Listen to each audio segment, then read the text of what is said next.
He's a weak career politician. Senior public servants will tell you he just doesn't want to do anything. I think it's been a rolling show. The true colours of the next Prime Minister. It's time for the Albaneses and Duttons to either listen carefully or move on. They just want someone to it. Four Corners, Monday, ABC and ABC iView. Tuesday, Virginia meets visual artist Tony Albert. Is that Captain Cook? The answer is not to just expel these objects or to sweep them under the rug. How do you hang on to optimism? If you don't laugh, you'll cry. Creative Types, Tuesday on ABC. We've reached the third part of our series, and look, it's probably time we fessed up. This whole show, it's really just been about one graph. This one. Hello, old friend. We've seen it over and over and over again. We talked about this line and this line last time, the major parties falling support. Now, let's spend some time on this line, the line for everyone else. The rise of the grassroots is Australians speaking up. The Teals, far from being a genuine community independent movement, are a Green Left con job. The major parties are trying to fend off challenges that have upended political norms and opened up a debate over what exactly a political party even is. This is about more than just who is the member for Wentworth or Indi or Griffith. This is about how Australia's government works. If the crossbench is bigger, and I'll make that prediction, I think the crossbench is going to be bigger after this election, coordination is going to get a lot trickier. We could have a country that is effectively stalled. It's unsurprising that the major parties are saying it will be chaos if there's a minority government, because it's an existential threat to the way they operate. Not that long ago. That was a chaotic period. You can feel the love cuts. The world hasn't collapsed. 40 seconds. And it could well happen again. I'm ready for it. In fact, I'm thinking that's probably likely. Majority government is a good thing. I think voters care less about the scenario of minority government than the media does. 100% I would do it very, very differently. I like to see independence being very, very independent. I'm Casey Briggs, and this week we're asking, would a minority government be such a bad thing? We right to go? That's this week on Swingers. I've already watched this episode. Are you ready to keep Brisbane green and keep Dutton out?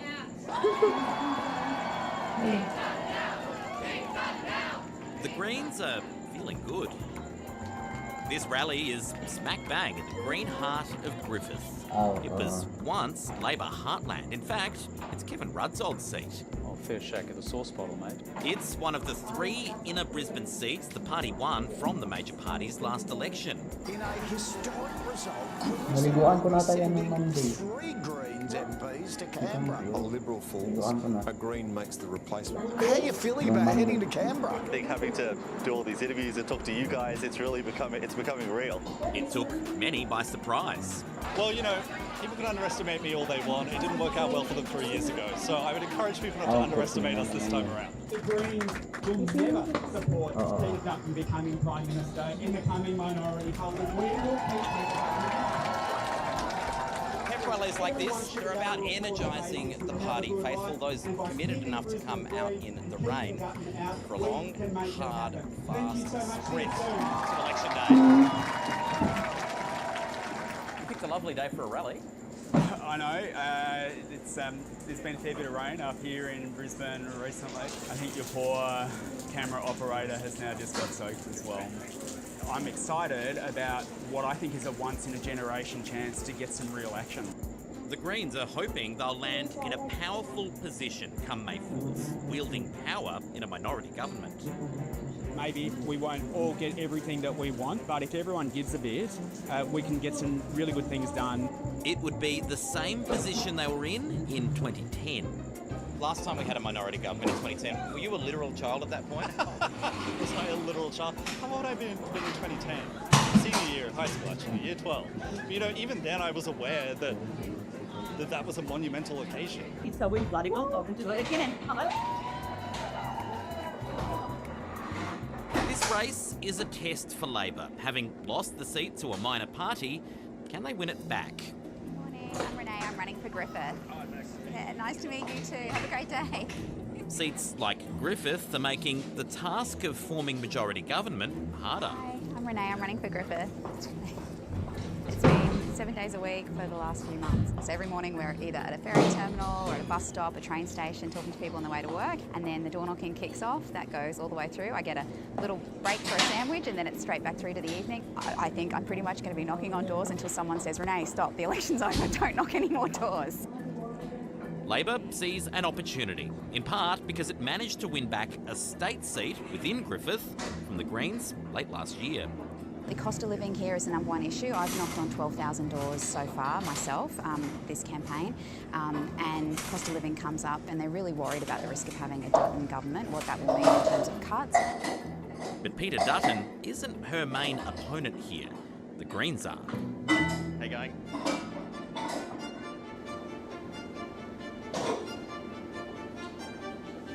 This city exemplifies the many, many axes this election will be fought on.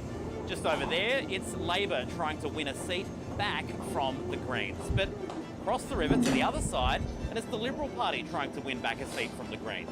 In other cities, the Liberals are trying to regain seats lost to independents. And the Nationals, they're defending their territory as well to more independents in the bush. Knock, knock. I'm Kaz. Hello. I'm running as an independent in the upcoming federal election. This is the seat of Cowper, another new battleground in modern politics. This is a really nice little street, actually. We're just really interested in finding out what matters to people. Except for one term in the 1960s, Cowper has been held by the National Party and its predecessors for over 100 years. Kaz Heiss wants to break that streak. I've lived and worked in this region for over 20 years. Very passionate about the communities in Cowper. Really fed up with seeing that we're going backwards. You vote the same, you get the same. When she ran 3 years ago, Kaz Heiss came very close to winning this seat. When preferences were counted, she fell just a few thousand votes short. People were really prepared to vote in a way to say they're fed up with politics as usual and they want to see grassroots democracy back. The current Nationals MP Pat Conahan didn't want to speak to us. Luke Hartzucker held the seat before him from 2001 to 2019. Look, the Nationals take every seat very, very seriously and have had a long history of not taking seats for granted. Having said that, it has been shown in the past that there is a willingness to explore alternatives, and certainly a strong challenge from an independent is certainly one that has to be taken seriously. Pat Conahan needs to fight off a well-resourced campaign. We've got about 600 really active volunteers, so we've got a huge in-reach this time into the community. This seat has been a National Party seat for such a long time, and it's no longer representing the people who live here now. Things are changing and things are a bit more unstable, and we need to have sort of some direction. I've lived in Port Macquarie for 8 years and I have never seen one candidate come knock on my door or ask me how I felt about anything, and she is very different. If she succeeds, Kaz Heiss will join a growing list of crossbenchers in Australia's Parliament. Whether they hold the balance of power after May 3 is the million-dollar question. Thank you. See you later. Bye-bye. It used to be that near every seat in the House of Representatives was filled by someone from one of the major parties. As we know, that's changed. The number of people marking their first preference for a minor party or an independent has grown. From less than 10% in the 60s and 70s, growing to 17% by 1990, which, by the way, what a time.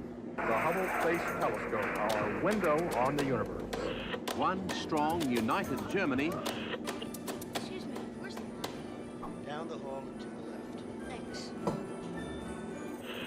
It was also when a key moment in the history of independence in this country occurred. The first independent in the House of Representatives for 25 years, the man who could hold the balance of power, Ted Mack. He's often referred to as the father of the independents. We need more expenditure, so anyone who goes around offering tax cuts is just being irresponsible. He won the blue ribbon Liberal seat of North Sydney from the then shadow Foreign Minister John Spender. And I suspect he'll sink like a stone. And if the name Spender rings a bell, yes, his daughter Allegra later pulled a Ted Mack, defeating a blue ribbon Liberal herself last election. That 1990 election was the first year a government came to office with less than 40% of the lower house vote. The first of many elections to come. There's been this generation on generation of independent candidate that just turns up regardless, just because they're fed up with the two parties. Kudos to these guys who have been plugging away for years. That plugging away started to show in the vote. Since 1990 on, that line's been trending up. 6 weeks ago, hardly anyone had ever heard of Pauline Hanson. Now she's the name in just about every radio bulletin, every television newscast and newspaper. Often, but not always, independents were people who started with the major parties and left. Pauline Hanson was a disendorsed Liberal. Bob Katter in North Queensland and Rob Oakeshott in New South Wales were both originally Nationals. Then came Andrew Wilkie in 2010 and Cathy McGowan 3 years later. And the independent vote was on the rise. At the last election, the primary vote for anyone other than the major parties climbed above 30%. It's a big vote for others. A lot of those independents dotted around the country, and there's so many, we're actually having difficulty trying to track them down in the computer system. You had something like an even three-way split between Labor and the Coalition and minor parties and independents. That was unthinkable, really. Even 20 years ago. The biggest crossbench Australia had seen since the formation of the current two-party system. The people who are voting for these minor parties or often single-issue parties, they're more passionate about their political party than people who are voting for the major parties. I don't think this is a blip, but I also don't think that 2022 came out of nowhere. It was built on the back of decades of major party decline and independent just slogging away, chipping away at a rock face, and finally they broke through. What we have achieved here is extraordinary. Our climate has changed. How would you describe what you're seeing there in this once Liberal heartland? Well, it's a teal bath, and I've got a feeling it's going to get worse before it gets worse.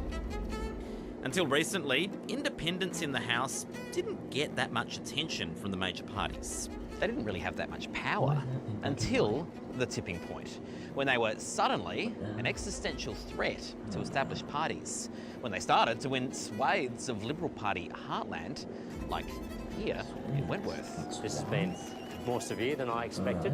I have called the teal exercise in 2022 a green left con job. This was an exercise in seeking to secure votes, in many cases, from people who'd been long-term Liberal voters, while disguising the true nature of the candidates who were being elected and the issues they were going to pursue. I don't listen to that sort of non-evidence-based critique, so to speak.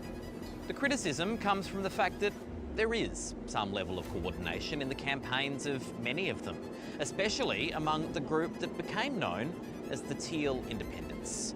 Their Liberal opponents badged them a political party. They look and sound and smell like a political party. When they're all networked and knitted together. It's not a pseudo-political party, it is a political party. They're not independents. I think voters get sick of that argy-bargy between parties. That's not the way we do it. We just get on with doing the job. This election, Climate 200, who back many independents, has given money to about 36 candidates, hoping it helps get them over the line, just like it did in 2022. Heaps of money. Money for independent campaigns on scales that we've never seen before. It allowed for a very intense period of campaigning where candidates could leave their jobs or take leave. They could run basically a professional campaign on the level of the two major parties. To run an effective campaign, you are talking about in excess of probably $1 million if you're serious about winning a campaign, which is a shame. They claim to be community independent, yet they ran on the same three issues in every electorate. This was a centrally, nationally coordinated campaign.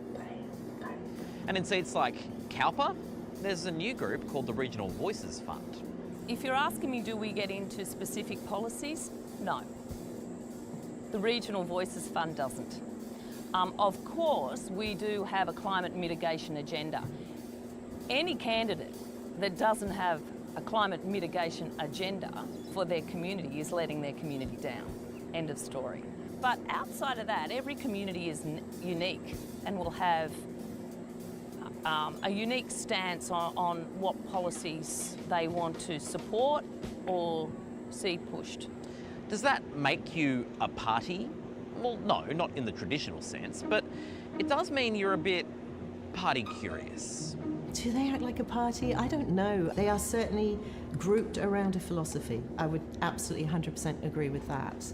And if that makes them operate a bit like a party, so be it. But if you look at their voting records, they actually have their own minds. I don't want to use the phrase herding cats, but I think it would be the closest to trying to form a party with a bunch of independents. An interesting exercise, that's for sure. Once that crossbench gets bigger, and they have to act like a party, even though they won't call themselves a party, but they'll have to act like a party. They'll have to caucus, they'll have to have a leader, they'll have to have some kind of internal agreement on messaging. Once all of those things happen and you start to get the stench of a party, I think voters will be much less interested in what you have to offer. I think there's a lot of confusion about what it means to be a political party. I have no intention of acting more like a political party when that means towing the party line and prioritising that above the interests of my electorate. Which is not to say I'm not willing to collaborate. Just to be clear, you're not interested in forming a party? No. Okay. I said I'm really happy to be an independent. No, I get Thanks, that. David. Okay. Polling suggests the vote for not major parties is on track to be as high or higher than last time. There's a real desire from people to have more voices in Parliament. I think people are really frustrated with the two-party system. I'm out to win new seats and I want a majority Labor government. There can be a majority coalition government, and that's what I'm working every day between now and the next election to achieve. That's what the major parties always want. But what happens when they don't get it? It doesn't happen often, but it does happen. Morning all. Oh, Tony Windsor, farmer, enjoying life, one-time federal politician and one-time state politician. Andrew Wilkie, the independent member for Clark in Hobart. How many parliaments have you sat in now? 10, 13, 16, 19, 20. My name's Robert Oakeshott. I live in Port Macquarie here at my local surf club. Do you get more time for surfing now you're out of Parliament? A lot more time for surfing, a lot more time for family. It's a great pleasure not having to go to Canberra 17 times a year. Welcome to the National Tally Room in Canberra for Australia Votes 2010. A night that one way or another is going to make history. We could even see the first hung parliament in 70 years. Election night, you're standing around with all your campaign team, with the TV screens on. People were pleased that it looked as though I was going to be re-elected. Tony Windsor easily re-elected. He's got 62% of the first preference votes. So it was a pretty jubilant night. Rob Oakeshott's been easily elected. Probably 3 or 4 beers in, around 11 o'clock that night, that you start getting phone calls and start having to divert your attention and realise the next morning's going to be pretty busy. What's clear, no one will have a majority tonight. No, that's it's not even clear which party's got more seats. I don't know whether the ABC had committed itself to broadcasting until the result was known, but if you do, it's going to be ABC 24 for a long time. Broadcasting until I slump forward on the desk. We're not there yet. And then Sunday drifted into Monday. There were people applying pressure here and there, but there were all these people from the past who just happened to be ringing up to say good day. I mean, I had no experience in the workings of the Parliament. I assumed back then that I was, going into a room with political giants who had so much expertise and skill and political nous that I had to be very careful that they could run rings around me. Interestingly, I have discovered that there are less political giants in Canberra than I had first thought. There was no playbook on any of this minority government stuff, so at the time I was actually hoping to go fishing with the kids and maybe go camping for a week at the end of an election campaign. And we did make a decision to then jump on a plane and meet the other crossbenchers in Canberra and put a bit of a group strategy together. It was clear though to all of us, even me who was brand new, that we had a duty to make the Parliament work. Alongside Andrew Wilkie, there was the newly elected Greens MP Adam Bandt, a Western Australian Nationals MP who wasn't part of the coalition, and the three Bush independents, Rob Oakeshott, Tony Windsor and Bob Katter. Hey! Well done. Congratulations. Fantastic result. A trio who coordinated their negotiations with the parties and let the ABC's Four Corners program film their deliberations. Some of the media started calling them the Three Amigos. It was an act of convenience in a sense that the three of us appeared at a lot of press conferences together and whatever else, and that's where I think the Three Amigos came from. The initial plan was to get the crossbenchers together and get us on a bit of a unity ticket without working as a party, but just making sure that we weren't picked off by the major parties and played off against each other. We need to bust a move. Where's Tony? We're split. The first conversation I had with Tony Abbott at the time was, happy to talk about any legislation at all, but just nothing about climate change, nothing about the NBN. Now, they were the two key issues that I'd campaigned on in the local area and been elected on legitimately. So we immediately ran into a roadblock with each other, and I think, it was very difficult to recover from there. Well, I think Tony just assumed that the country members of Parliament, they'll have to come our way. He just assumed that. And I think in the last week, he suddenly realised that no, it doesn't work that way.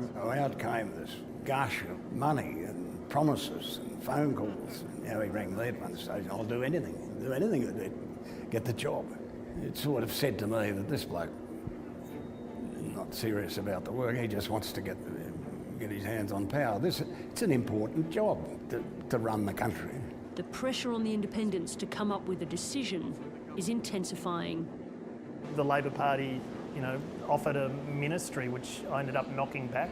I felt I had to work 100% within the local community to try and maximise the opportunity for, the 100,000 people who'd voted for me. The Greens had been thrashing out their own deal, signing an agreement with Julia Gillard. Andrew Wilkie did a deal too, in which Labor committed to change poker machine laws. With those two deals locked away, it all came down to the Three Amigos. 17 days after the election, they gathered to share with each other which way they would go before heading to a joint press conference to tell the world. And we're going through the process of deciding, who you're voting for, Bob, who you're voting for, Rob, whatever. And Bob went first and said that he was going to support Abbott, and that was fine.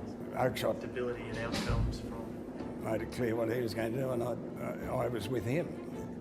And then Bob started floating around my office, waving his arms and saying, well, it's all going to be all about you. It's going to be all about you. That upset the process in a sense because he went straight down to his office and called a press conference in his office. I'm sorry, we should have held it somewhere else. Obviously, I'm here, and my two colleagues are not here. I will be backing the coalition, yes. I think handling that last day was a complete mess with Bob Katter running off doing his own thing. So it all came down to the Two Amigos. I intend, with my vote, for what it's worth, to support the Labor Party. I'll do what I have always done, ironically, and give confidence and supply to government. And in effect, that means confidence and supply in Julia Gillard. The 43rd Parliament was off and running. How did it go? Well, it depends who you ask. We had a front row seat to the machinations of the Oakeshott, Windsor, Greens, Labor alliance back in 2010, and it was not a pretty sight. These were unstable times, and in such times of instability, good government comes a long way second to simply getting through the day in the week. It was stable, and no one can deny that it was productive. By some measures, Julia Gillard got legislation through Parliament at the highest rate of all our PMs. A lot of bills were passed, but many commitments the crossbenchers had negotiated weren't among them. Was the deal worth it? Well, we achieved a lot. Dental into Medicare for kids, $13 billion for clean and renewable energy, seeing Australia's climate pollution come down. Did we get everything we wanted? No. I don't think anyone did in that parliament, but it achieved some real change. So halfway through my first term, the formal agreement between Julia Gillard and myself is effectively torn up when the government says it will not deliver on its promise for poker machine reform. Looking forward to future parliaments, I have learned not to do a formal deal at all. Was it all worth it? Well, was it all worth it is a really good question. NBN has been butchered and made a bit of a mess of, and then the carbon pricing got torn up as well. But yeah, you certainly reflect on whether it was all worth it or not. I think it was. I hope it was. And hopefully it's planted some seeds for future parliaments to think about what matters, and if a minority government certainly comes up again. This is all getting at a fundamental divide. Two schools of thought about how our politics and parliament should operate. There's the camp that thinks the best thing for the country is majority government, where one side of politics runs the show. And if us voters don't like what they've done, we can kick them out. I've always felt that strong governments provide strong leadership and deliver better policy outcomes than governments that are actually hamstrung by needing to negotiate with a very broad crossbench. For example, the Howard government had a strong majority when it announced its plans to introduce a goods and services tax. It suffered a significant swing against it in the 1998 election. They don't like the idea that the lower house can kick them out before an election in a vote of no confidence. In times where the party in government doesn't have a majority and is fighting for its survival just about every day, long-term reform goes out the window. Well, history says that's nonsense. Where's the reform been coming from majority governments? Show me the evidence.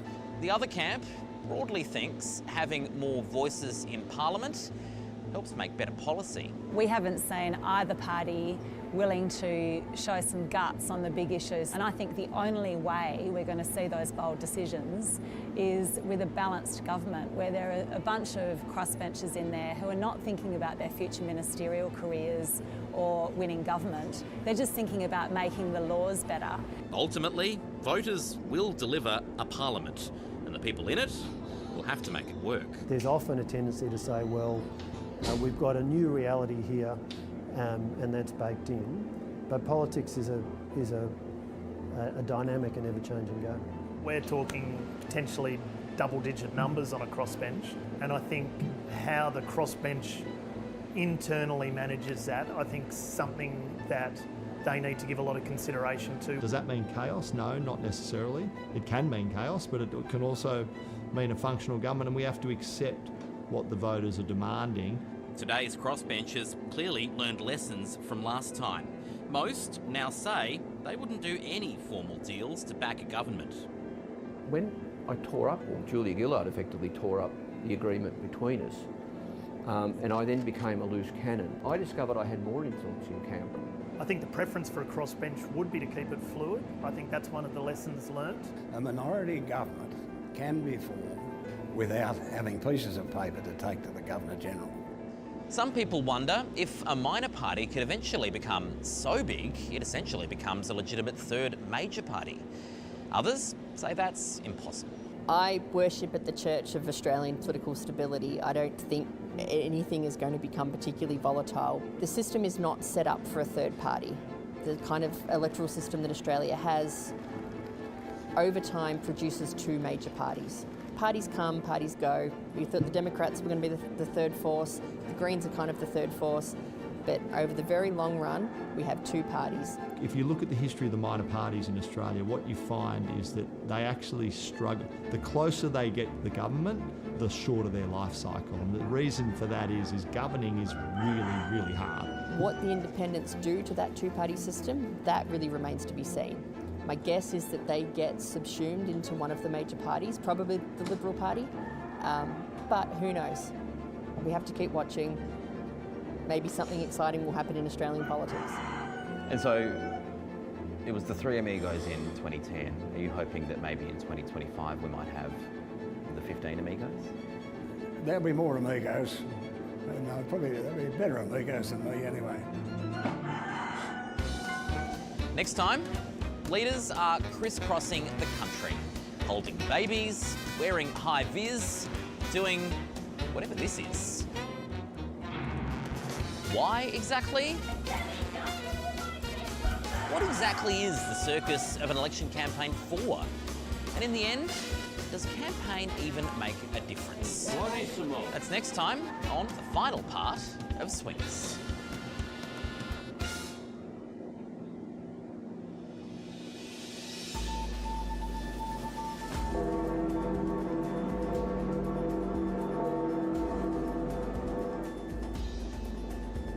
Pope Francis laid to rest, world leaders, royalty and huge crowds of mourners pack St. Peter's Square to bid farewell to the late pontiff.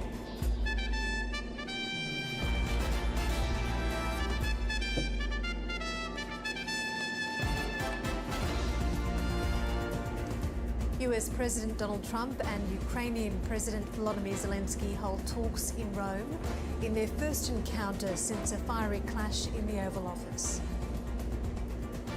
Jeffrey Epstein and Prince Andrew's accuser, Virginia Giuffre, dies in Western Australia at the age of 41. The election campaign gathers pace 1 week out from polling day, with early voting on track to reach record levels.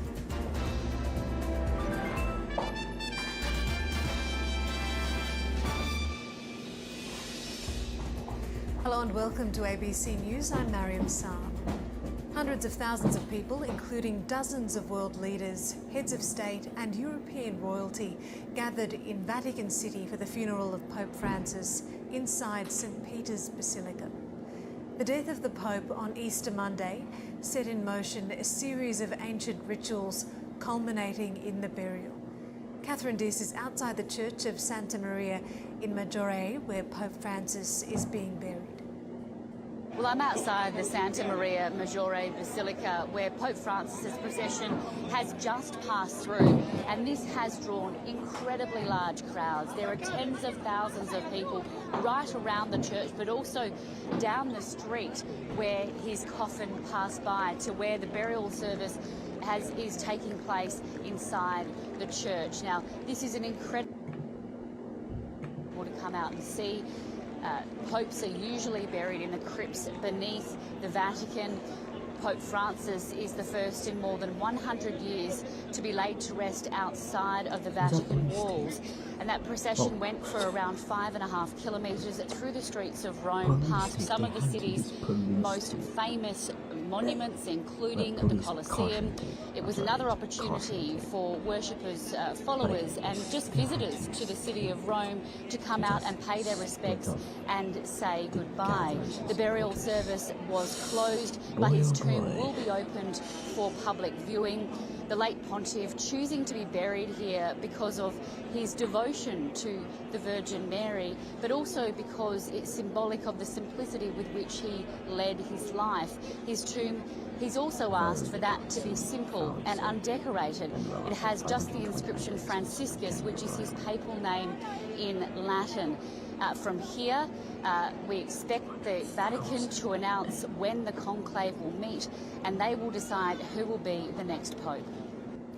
Ukrainian President Volodymyr Zelensky has met US President Donald Trump in the Italian capital, where both leaders have attended Pope Francis's funeral.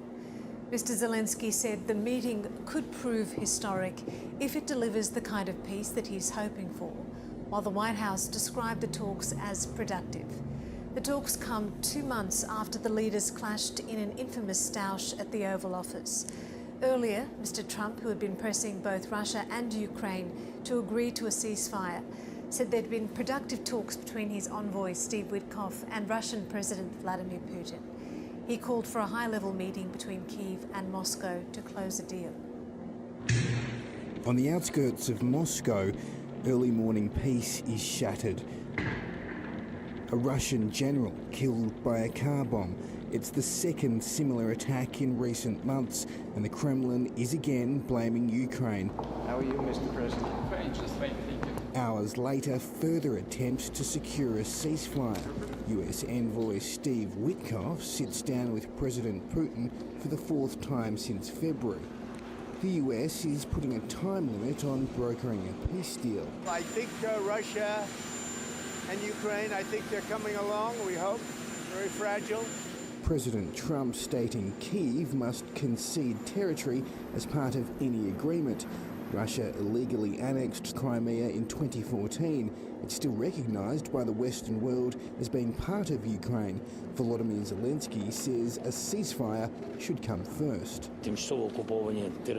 Temporarily occupied territories are just temporarily occupied, but they still belong to Ukraine. To give up the territory, it's not fair, but for the peace, temporary peace, maybe can be a solution. In Kyiv, dozens gathered to mourn the 12 lives lost in Russia's latest attack. 12 people are confirmed dead. We did not find any more bodies under the rubble. As the ceasefire talks drag on, the death toll continues to climb. Elias Kluwer, ABC News. At least 4 people have been killed and more than 500 have been injured in a massive explosion in the southern Iranian city of Bandar Abbas. State media said the explosion took place at a facility for container shipments in the Shahid Rashi port district. A major fire is raging at the site, with firefighting efforts still underway to control the blaze. According to customs authorities, the explosion may have originated from a warehouse storing hazardous goods and chemicals in the port. The explosion occurred as Iran and the US met for a third round of nuclear talks in Oman on Saturday, aiming to achieve a deal on Iran's nuclear program. Virginia Giuffre, who accused Prince Andrew and Jeffrey Epstein of sexual abuse, has died at the age of 41. Ms. Giuffre's family released a statement confirming her death at her rural property in Western Australia, where she had lived for several years. Described as a fierce warrior in the fight against sexual abuse, Virginia Giuffre was one of the most vocal accusers of the late financier Jeffrey Epstein and the Duke of York, Prince Andrew. I was recruited at a very young age from Mar-a-Lago and entrapped in a world that I didn't understand, and I've been fighting that very world to this day, and I won't stop fighting. I will never be silenced until these people are brought to justice.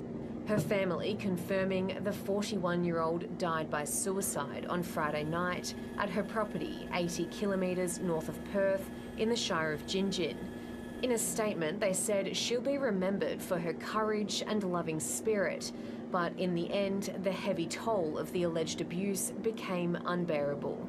Ms. Giuffre alleged she was trafficked for sex to the Duke of York by Epstein on several occasions when she was a teenager in the early 2000s.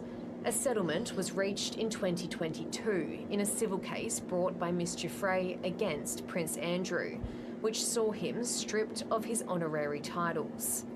The Duke has repeatedly denied the allegations. WA police say her death is being investigated by major crime detectives, but is not being treated as suspicious at this stage. Ms. Giuffre leaves behind 3 children, Christian, Noah and Emily, who her family say were the light of her life. Grace Burmis, ABC News. And if you or someone you know is experiencing distress, please contact Lifeline on 13 11 14. Friends and family of a young man who was shot dead on Wednesday night have attended a vigil for him in Newcastle, north of Sydney. The man charged with his murder says he didn't mean to kill or injure the 18-year-old. He's been formally refused bail. No. The victims' families say they want justice. Especially it's look at it past 11. A community overcome with grief. Rallying around the heartbroken parents of Ekampreet Sani Singh, right by the spot he was killed just days ago. We need the justice. A few hundred people gathered at Bar Beach to pay their respects to the 18-year-old who was shot dead on Wednesday night. This is a tragedy for our regional town, but also our youth. No life should be taken at such a tender age. Witnesses have told police there was a brawl in the Bar Beach car park before a white SUV pulled up. They say a gunman then got out and fired a rifle. Yesterday, 22-year-old Declan Deves Thornton handed himself into police. He's since been charged with murder. Declan Deves Thornton faced Parramatta bail court via video link here in Newcastle this morning. He didn't apply for bail and it was formally refused. His lawyer has issued a statement on his behalf. Although he admits his participation in the event that has led to the death of Mr Sani, Mr Deves Thornton is adamant he did not intend to kill or seriously injure Mr Sani with the firearm. Declan is extremely remorseful and mindful of the public outcry in this tragic matter. Mr Sani's death has touched many here. I feel for the Australian Indian community. I think, I'm so sad for the mum and the dad. The loss is unbearable to think about. There'll be an empty seat every year, every festival. And look at the mother. She's suffering. Declan Deves Thornton will face court again in June. Carly Cook, ABC News, Newcastle. The Melbourne Storm has apologised to an Aboriginal elder after the NRL club cancelled an Anzac Day welcome to country just hours before an event. Auntie Joy Murphy-Wandin and a group of dancers were due to take part in the Storm versus Rabbitohs pre-game ceremony before the club cancelled the welcome to country. That decision came after a small group of people booed a traditional welcome at dawn service in Melbourne. In a statement, the Jiri dance group said the Storm board didn't feel comfortable with doing the welcome to country after that incident. The group said Auntie Joy was told that she could not do a welcome on her own country, which devastated her, adding that we wanted to be commemorating today with pride, but instead it was pain. The Storm has apologised for what it says was a miscommunication between the board and club management. 2 people have been arrested after hundreds of trans rights activists turned out to protest a speaking event on the steps of Victoria's Parliament House.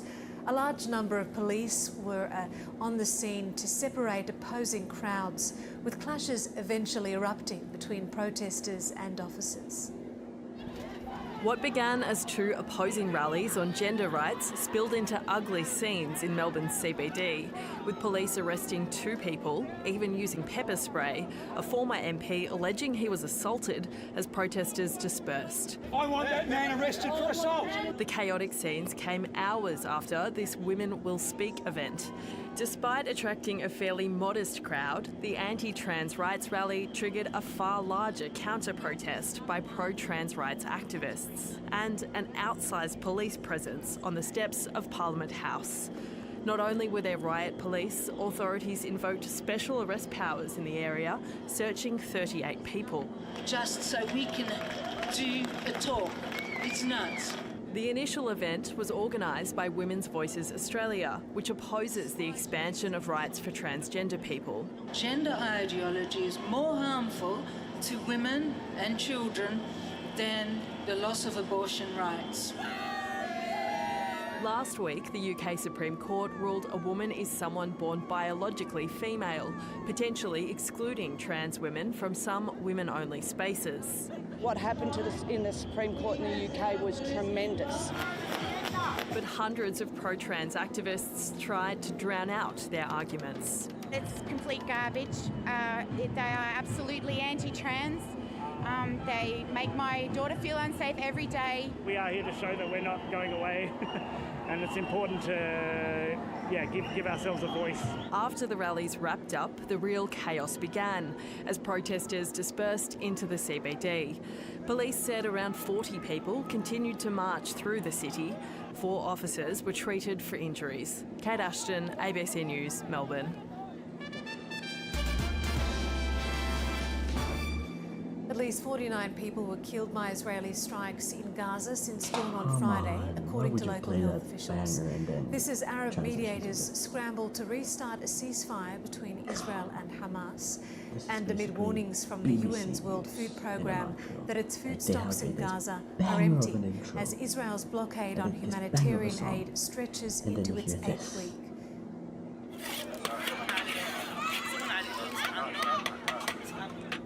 Israel cut off aid last month and resumed its war on Gaza. It claims to force Hamas to release the remaining hostages. The chief of the UN Agency for Palestinian Refugees has warned that Palestinian children in Gaza are starving, describing Israel's blockade as politically motivated starvation, with calls to bring in supplies going unheeded, raising fears of famine. The UN says the humanitarian crisis in Gaza is compounded by severe shortages of medicine and medical supplies and equipment for hospitals.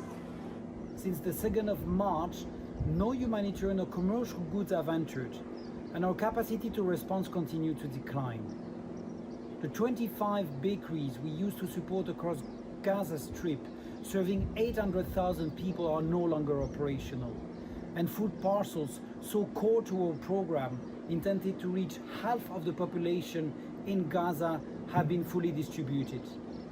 Our remaining stocks were directed to Hot Meal Kitchen, which are continuing to serve people in need, but these too are expected to run out by the end of the month. Sadly, this covers only 25% of the overall people food needs. The battle between the Trump administration and the US judiciary over immigration crackdowns is escalating after a sitting judge was arrested in Wisconsin. The judge is facing jail herself after being accused of helping a man evade detention by immigration authorities. Judge Hannah Dugan leaves court after appearing on the other side of the bench. This is a power move by the Trump administration, which sends a message to all Americans that nobody is safe under this administration. The county court judge is charged with felony accounts of obstruction and concealing a person from arrest, the most serious of which could carry up to 5 years in prison. No justice, no peace. Let the judge be released. The charges relate to an incident last Friday when immigration officials showed up to her courtroom to arrest a man who was set to appear before her on battery charges.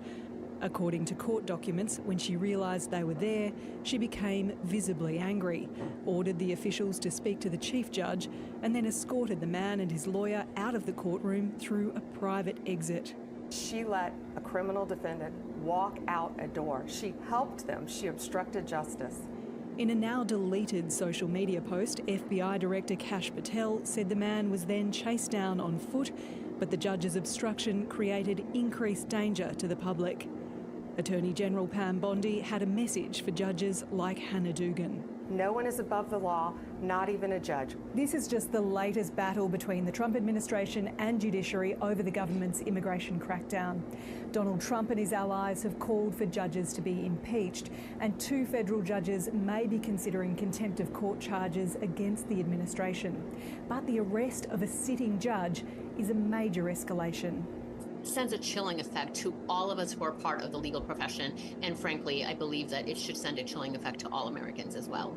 Lauren Day, ABC News, Washington. In the middle of the Anzac long weekend, 655,000 Australians today turned out to cast their votes early in the federal election. It brings the national tally for pre-poll voting to almost 2.4 million. The surge is being matched by a strong final week of activity by the major party leaders and their candidates. Let's bring in political correspondent Greg Jennett. Too young to vote, but old enough to school the Prime Minister. Can you say nice to meet you in Chinese? Money talked when Anthony Albanese went to Labor's richly diverse Chisholm electorate with $25 million for 600 community language schools. Because we need more languages with the communities. In Kansas' Mount Peter corridor... Is this the last stage of this development? The opposition's downhill run to polling day gathered pace. Support to those blocks of land being developed more quickly. With $34 million on offer to fast-track housing. We're the only party with a plan. Peter Dutton reckons there's still smoke, if not fire, surrounding Labor's intentions on investment property tax breaks. We can't afford to see negative gearing abolition. Even as the government edges closer to ruling out any future move on negative gearing or capital gains tax. The proof is we haven't made any changes. And do you rule out future changes, Prime Minister? Well, I've done that multiple times. Democracy's sausages aren't waiting for the 3rd of May, and nor are the leaders. 7 sleeps to go. So don't leave anything in the tank. Anthony Albanese covered 3 states in one day, sensing the end of the trail approaches. It is destination chaos and destination shambles and destination cuts from Peter Dutton. The violence has escalated. The opposition leader maintained a similar pace. He was in 2 states and the NT, promising to press into Labor's suburban heartland in the days ahead. I think this election is going to be decided this week.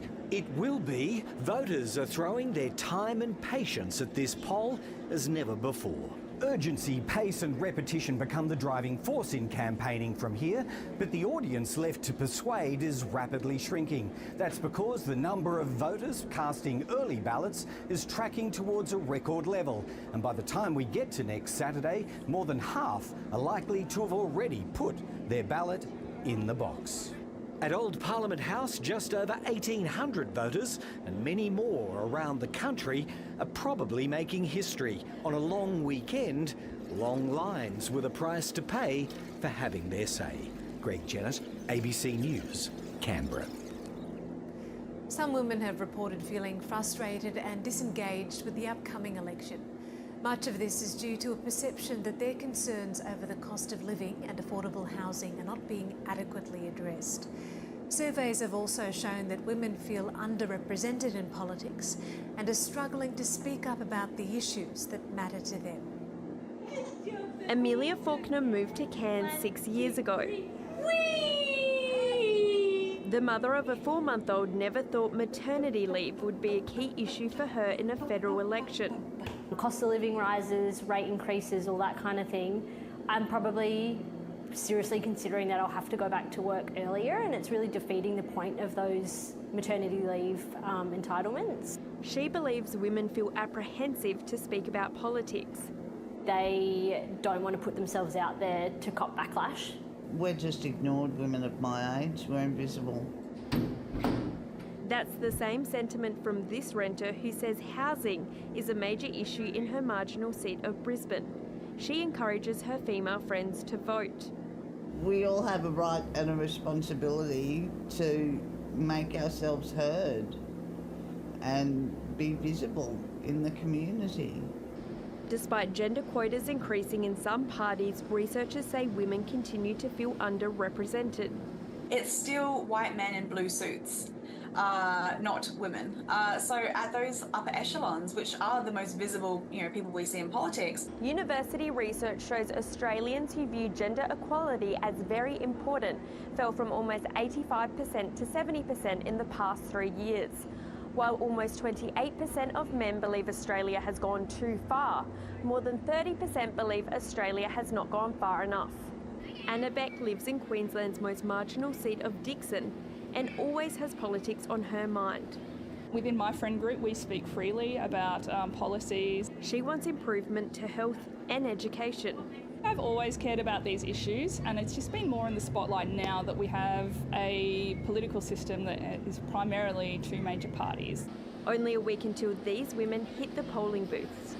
Shari Hams, ABC News. A miniature dachshund, which survived almost 18 months in the South Australian wilderness, has finally been captured after eluding rescuers for weeks. A camera catches the moment that a much-loved pup is caught after spending 529 days on Kangaroo Island, south of Adelaide. Valerie vanished on the island in November of 2023 while holidaying with her owners. But recent sightings of the pup renewed hope, and it kick-started a rescue operation to get her home. Valerie became a social media sensation and often evaded rescue attempts until she finally took the bait last night. That's why this is such an amazing story. She's just incredible. When you see her, you think, how did you survive that long where you were?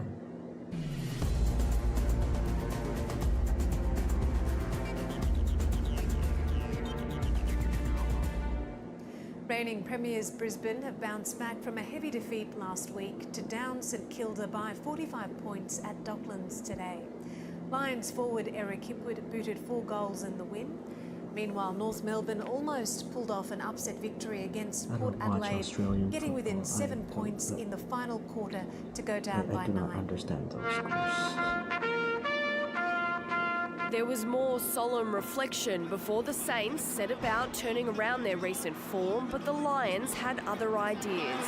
Finally, they get the goal. Kai Lohmann was playing hurt, while Eric Hipwood had 3 before half-time. Hipwood looks ominous today. The Saints attempted a fight back courtesy of Jack Higgins. But the Lions were too strong. Callum Archie with the final goal and a kiss from the skipper sealed the win. In Luke Parker's 300th game, the Kangaroos were searching for a better defensive performance, but Port's forward line was fired up. Just bulldozed his way through. The milestone man had his moment in the sun. It's my party. I'll let fly if I want to. And the Roos took their chances to get back within 2 goals at the main break. Slams it home. Indecision hampered North in the third and Port capitalised. Finlayson goal. Things getting heated as the game was in the balance. And with the pressure skyrocketing, it was Port Adelaide who stood up. And he could be the next big thing. Escaping with the win in a close call. Last night in Perth, Fremantle hung on despite a goalless final term, defeating Adelaide by 18 points. It's curling, it's through! Andrew Brayshaw awarded the inaugural Arthur Leggett Medal for the best on ground. We're honoured to play on behalf of all the Anzacs today, so thank you very much. And Collingwood's Dan McStay will miss the next 6 to 8 weeks after scans confirmed only a ligament strain in his left knee and not a recurrence of the ACL injury he suffered in 2023. Erin Marsicovetere, ABC News. Rabbitohs playmaker Latrell Mitchell is facing a 1-match ban for a hit in last night's Anzac Day loss to the Storm. The Rabbitohs skipper was sin-binned for the shot on Melbourne's Sua Falongo, who was ruled out for the rest of the match with a concussion. Mitchell was handed a Grade 2 dangerous contact charge by the NRL's judiciary. The Storm extended South Sydney's winless run in Melbourne to 20 matches, despite a valiant effort from the Bunnies. I thought Souths were, really brave. Like the amount of defence they done in their own, 20, 30 metre area was. There was a lot of that, and I thought they handled it really well. Australian golfer Minjee Lee is holding steady at the LPGA's opening major in Texas. China's Yan Liu topped the leaderboard after the second round with a rare albatross. Lee is 3 strokes behind, sitting just outside the top 10 at 4 under. The 28-year-old two-time major winner started well with birdies at holes 1, 5, 6 and 8 and finished in a strong position with just 1 bogey and 8 pars. Let's take a quick look at the national weather now for tomorrow. Brisbane will be partly cloudy, Sydney showers, Canberra a chance of rain, Melbourne a possible morning shower, Hobart a late shower or 2, Adelaide cloudy, Perth and Darwin both partly cloudy. I'm Mariam Saab. Stay with us for ABC News Regional. That's coming up next on the ABC News channel.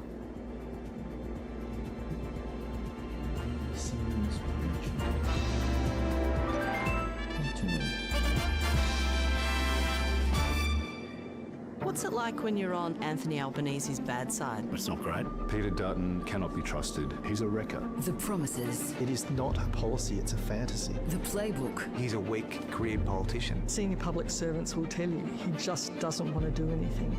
I think it's been a rolling show. The true colours of the next Prime Minister. It's time for the Albaneses and Duttons to either listen carefully or move on. They just want them to Four Corners, Monday, ABC and ABC iView. I've come to a country scarred by war and searching for healing. Colombia's search for the missing. Over 100,000 people are still missing today. We're following a team of crime scene experts. So we're expecting to find human remains? Así es. Digging up the past is a dangerous job. Many of the killers are still living here today. How many people have you killed? Tengo 60 meses de comprado. For this family, it's been a long, painful road to this moment. Foreign Correspondent, Tuesday at 8 on ABC and ABC iView. All right. You're the cleaner. I'm Bill Clinton. I needed a hobby after the scandal. Are you keeping it real? I am a crime scene cleaner. Behind every mess is a new drama. Oh, you've got problems, all right. Harrowing, isn't it? So many characters around here. That got a bit out of hand, didn't it? In that you decided to have a fight with a woman, yes. Stream The Cleaner and more great comedies now on ABC iView or Tuesday 8:30 on ABC Entertains. Australia has become a nation of swingers. This seems to be the trend these days. What happened to our long-standing relationship with major parties, and why have we developed a wandering eye? They're all full of... Swing voters are where all the action's at. We're lifting the lid on how politicians are trying to win us over. They promise these things, but does it actually happen? Rejection after rejection. Let's peek behind the curtain and find out what's really going on. Join me for Swingers. Swingers, Tuesdays at 9, ABC and ABC iView.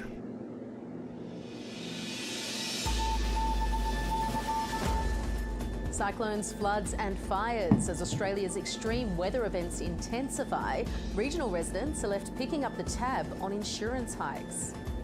Hello, I'm Amy Colbert. This is Regional News.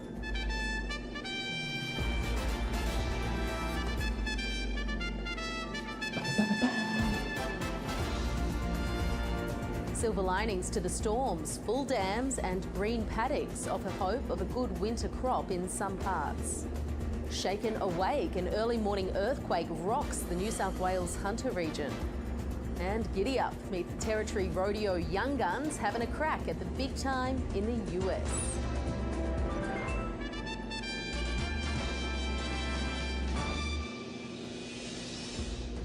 It's been a tough few weeks in parts of Queensland, and residents in some flood-affected areas say they're not sure how they'll be able to recover in the wake of the devastation. Many were not insured after extreme price hikes put annual premiums out of reach. This was the first time Melinda Byrne saw her Thargomindah home. Sandbags that barricaded the doorway pulled away. And the destruction left in the wake of the water revealed. Puddles of mud pooled on her lounge room floor. Oh, we've got photos. The scale of loss enormous. It had water almost a metre up through it for a week. It's just hard to explain, and you think, yep, that's the worst it can be. But then you have a phone call with an insurance company saying it's like, yeah, no, that's as bad as it can get. Until recently, she'd always been covered for floods with her home insurance. That changed when she got a renewal notice. Her home insurance was increased to more than $30,000 a year. I actually rang them at the time and I said, I think you've made a typo on here. I said, you're actually charging me more a month than what my annual premium was. Around the town of Thargomindah, it's the same story. This hotel has suffered an estimated nearly $1 million worth of damage and lost business. Flood insurance would have cost them an extra $25,000 per year on top of their annual premium. Like most in town, they couldn't afford that. Even some council assets aren't flood insured. Well, it's too expensive, full stop. Driving around Thargomindah, damage is evident on every corner, every street. These people here in this corner house lost everything. Only 12 homes were untouched by floodwaters in this disaster. Many weren't insured for floods. The mayor calling for action, saying it's not fair. Yeah, it's rude, you know, Whether they take us for all mugs because we live in the bush or what it is, but, it's not right. You're penalised for where you live virtually, and that shouldn't be. The Insurance Council of Australia says worsening extreme weather is putting upward pressure on premiums across the country, calling for the creation of a flood defence fund to build disaster-resilient infrastructure. The town's leaders fear if people can't afford to live there, they won't. If we lose them, well, we're not going to have the bush, and we're not going to have what Australia stands for. And we're sort of the last frontier here at the moment. An Easter rodeo in Queensland's far southwest has provided a much-needed morale boost for the region after the record-breaking rain and flooding of the last month. Graziers in the region are still coming to terms with the aftermath, and for some, it's been the first opportunity to talk about it. It's a highly anticipated event in the Outback calendar. Funny how it's simple things in life. But this year's rodeo in the tiny town of Eromanga has taken on new meaning. Today was more about our community than our event. Eromanga is one of many communities picking up the pieces after floodwaters devastated the state's west. While the town itself remained mostly unscathed, nearby properties were not so lucky. Everyone had run several good years up here, and everyone's carrying large numbers of stock. And they said, oh, finally on top, and it's gone. We lost 90% of our stud down the Wilson River. And that's tough. You just have to decide, don't you, whether you're going to rebuild and start again or whether you're going to walk away. And my husband and I don't walk away easily. Despite graziers still counting the losses, organisers pulled together to make the rodeo happen. It was a bit of a rush, but we got it together in the end. Everyone is in the same boat, although the scale might be different for some. Everyone went through it. I think a lot of people still are in shock. I think a lot of people probably still haven't come to the real truth of it, because most people still haven't mustered their sheep and cattle. Last month, these rodeo grounds were flooded. Now the water has receded, locals can come together, share a laugh and support one another. And that's people in the bush in general, mate. We'll just make it work. The competition in the arena this weekend coming second to social connection. A resilient community staying optimistic. We're back, baby! I think the future out here is quite strong. Hopefully, we'll see good prices out the other end for the livestock producers and hopefully a good tourist season for the towns. Hannah Walsh, ABC News, Eromanga. Many Australians will be hoping for plenty of sun over the long weekend, but one part of New South Wales has been happy to welcome wet conditions. Recent rain has put an end to the big dry in the state's northwest, meaning farmers no longer need to de-stock and grain growers can start planting winter crops. It's been an erratic time for Australian farmers, with floods devastating cattle stations up north and dry conditions baking the landscape down south. But over in the New South Wales northwest, Mother Nature has been a little kinder.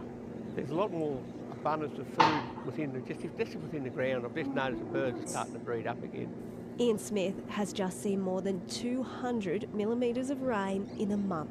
For us, it can not rain for 10 months. The amount of body of feed we've got here, we're pretty right, which is a big relief. For the past 3 months, conditions around parts of the Western Plains and northwest New South Wales have been dry. But in the last month, above average rainfall is turning mud into money. And for farmers around these districts, that means security, especially for those about to plant winter crops.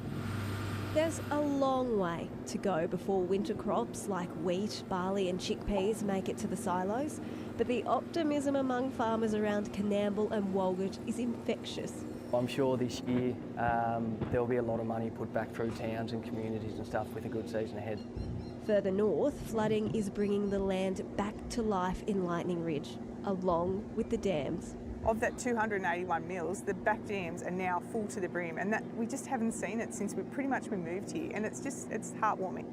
And nature isn't the only thing being revived by the rain. In times where the population is declining in Lightning Ridge and rural areas full stop, tourism is just booming. Putting a hop in people's step just in time for Easter. Lara Webster, ABC News. Residents and volunteers in flood-affected areas near Inaminka in South Australia's far northeast are being offered protection from mosquito-borne viruses.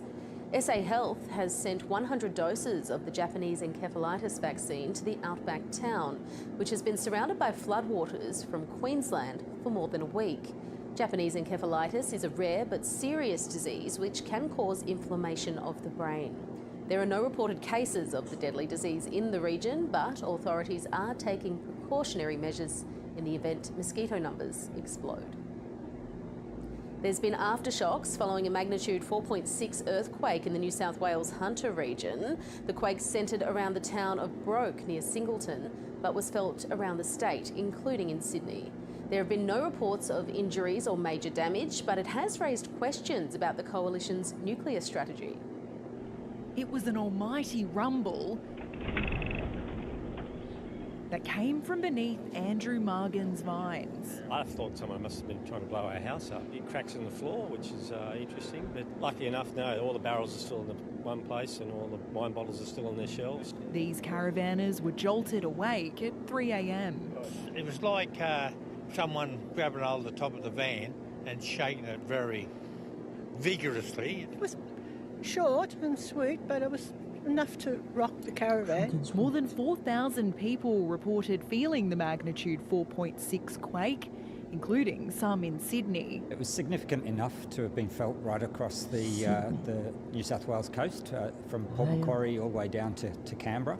This is the 11th quake with a magnitude of 3 or more to rattle the Hunter in the past 12 months. And those tremors have also been felt on the campaign trail.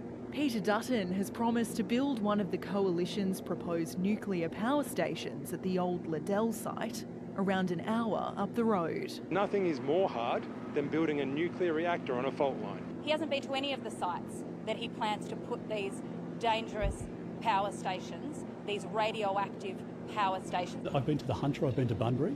Liddell sits in the seat of New England, where the high-profile incumbent has played down safety concerns. I know people say, oh, we had an earthquake last night. These things are designed for vastly bigger earthquakes than anything that's been experienced in the Hunter Valley. The region's biggest on record was a magnitude 5.6 quake in Newcastle in 1989, killing 13 people. This time around, there were no reports of injuries or major damage.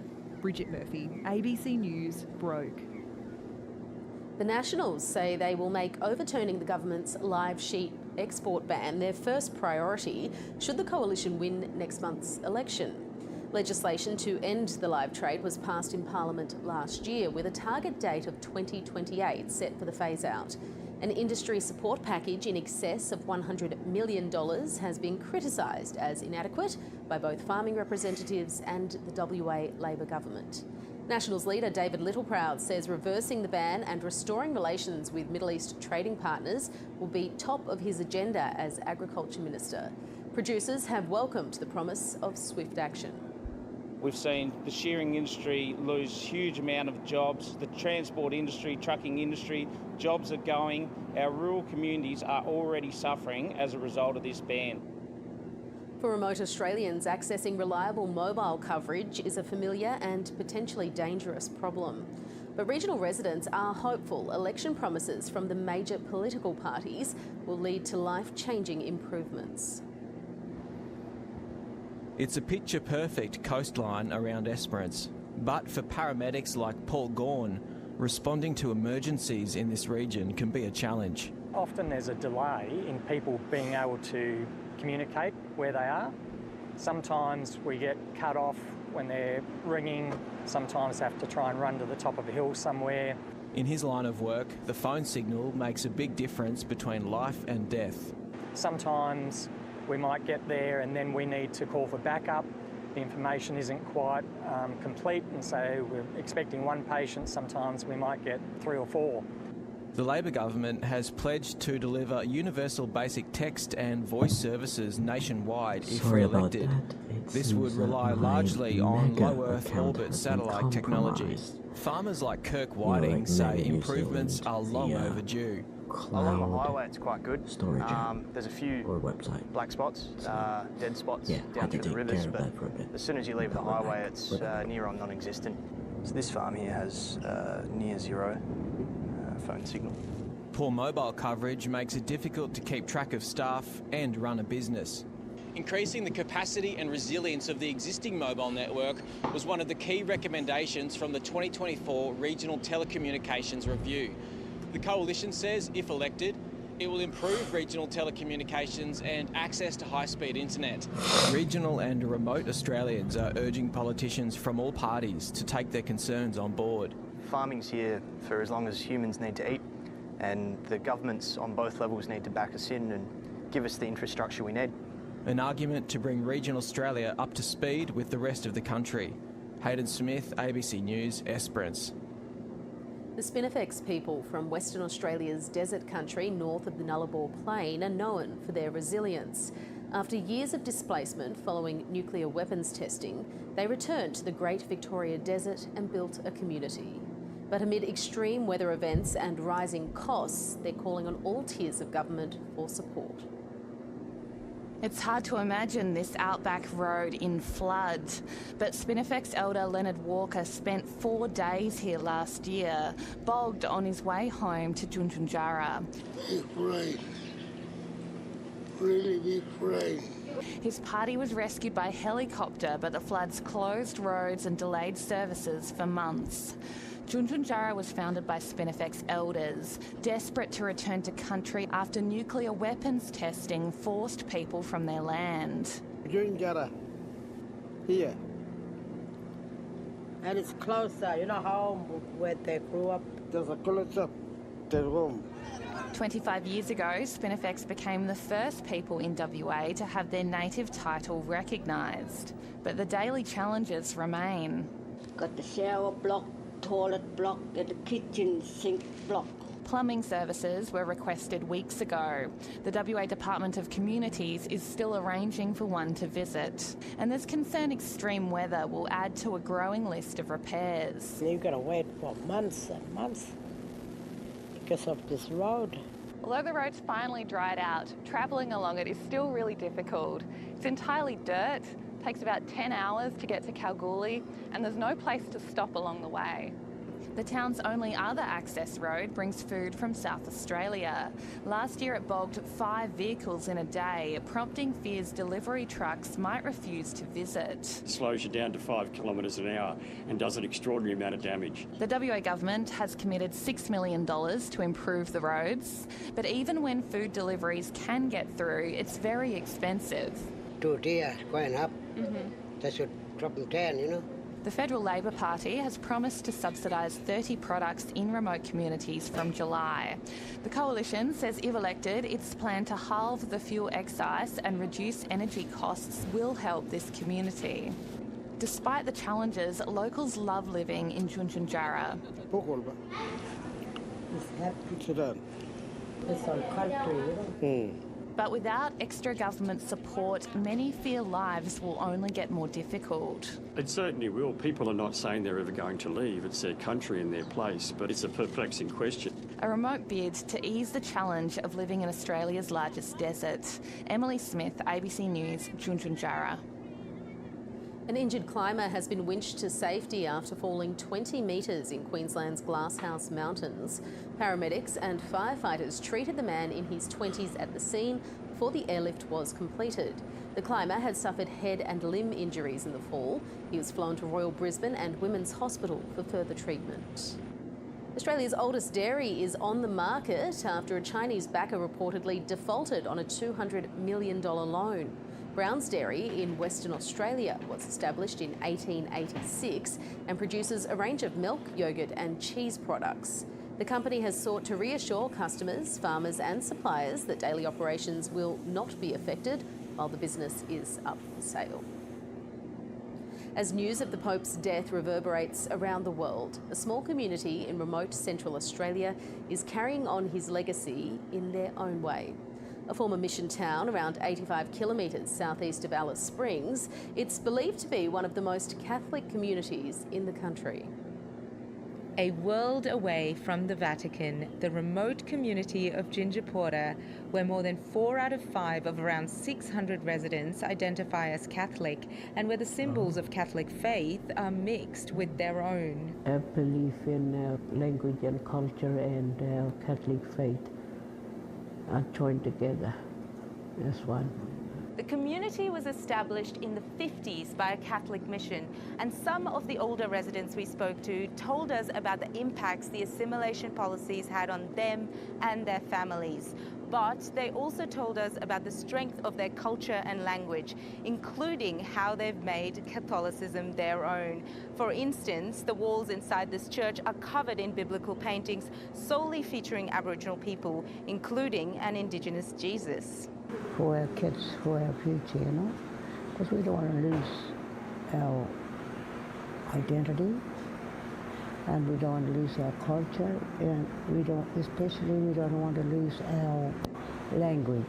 News of Pope Francis's death this week rippling through this community. So we do respect the Pope, of how he was respecting all the languages, all races, all nations. Me and my cousin, we painted a cross, and it was sent to Rome, and it was in his country's country, where it came from. It was in his country's colour. A token of faith from the Central Desert. Anisha Pilarasetti, ABC News. Grief is a part of life, but some people are forced to face it earlier than others. A grief camp in regional Queensland is bringing together kids who have lost a loved one, igniting calls for more programs like it across the country. 4 days of independence is typically a teenage dream, but this is a summer camp Alexis Versace did not want to attend. So my dad passed away when I was 10. He passed away in a truck accident in Pilbara. Yeah, that's why I'm here, I guess. When Angelo Versace died on the job 4 years ago, Alexis found grief to be a lonely experience. I didn't really know what I was supposed to do, how I was supposed to feel. Desperate for community, her mum heard about a grief camp for kids who have lost parents or siblings. When I saw it, I was like, yes, this is what my girls need, and I actually wish I had have known of this 3 years ago when it all started for us. With no programs like it in their hometown of Mackay, she drove her 3 daughters 8 hours south to Hervey Bay to attend. And I'm not going to lie to you, we got here in the morning, we woke up and they were like, nah, get us out of here, I don't want to go here. And now they're here today and they don't want to leave. From candlelit vigils to kayaking, the camp offers grief support services with a side of adventure. So while these kids came to camp with shared experience in the loss of their loved ones, us facilitating opportunities for them to have shared memories is really how the balance is cemented. 1 in 20 Australian children will experience the loss of a parent or sibling. The camp organisers and families are calling for more programs that connect grieving kids to others who can relate to their experience. That it's something that every child who has experienced grief should try, because it's really good. So proud. So proud. New memories made amid the grief.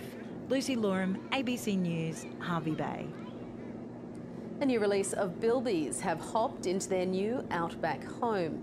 20 bilbies bred at Dubbo's Western Plains Zoo were released into a purpose-built area in Sturt National Park. In a bid to boost bilby numbers in the wild, 65,000 hectares of National Park have been fenced off from feral predators. Bilby numbers were dwindling, but now the population has bounced back to an estimated 700 in New South Wales parks. What we've proven here is that you can fence areas, you can exclude feral predators, and then you can successfully reintroduce species that had disappeared from our landscape.